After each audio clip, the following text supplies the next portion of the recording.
বল্টু সাহেব, আপনি তো এখন পুরোপুরি সুস্থ হয়ে গেছেন। এখন আপনার কিসের টেনশন? ডাক্তার সাহেব, আপনি বুঝতে পারছেন না। আমি যে গাড়ির সাথে অ্যাক্সিডেন্ট করেছিলাম, সেই গাড়ির পেছনে লেখা ছিল আবার দেখা হবে। তা ভাই, আপনার কি লাগবে? আর বউয়ের পোষা কুকুরের জন্য একটা ভালো কেক দেন তো। এখানে খাবেন নাকি প্যাক করে দেব? রামজাদা, তুই আমাকে পোষা কুকুর বললে আমি তো তোকে ছাড়বো না। আমি তোকে মেরেই ফেলবো, ডিসুম ডিসুম। ও মাই গড, আমার ভুল হয়ে গেছে, আমাকে ক্ষমা করে দেন। কম ভুল আর জীবনও হবে না। ওকে, ঠিক আছে।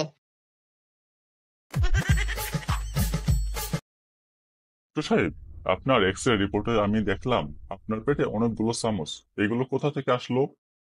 কেন ডাক্তার সাহেব, আপনিই তো বলেছিলেন প্রতিদিন 2 চামচ করে খেতে।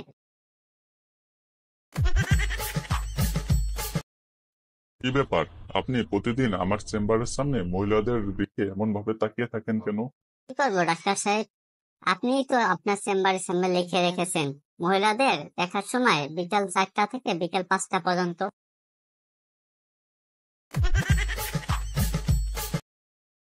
স্যার, আমার ভুলে যাওয়া রোগটা মারাত্মক হয়ে উঠেছে।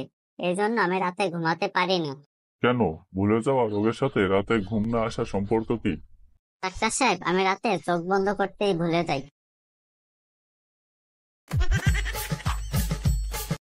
আর লজ্জা করে না? তুমি আবারও এসেছো দোকানে চুরি করতে? আমার কি দোষ? দরজার সামনে লিখে রেখেছেন আর ধন্যবাদ, আবার আসবেন। ভিডিওটি ভালো লাগলে লাইক এন্ড সাবস্ক্রাইব করে পাশে থাকুন। দেখা হবে পরবর্তী কোনো এপিসোডে।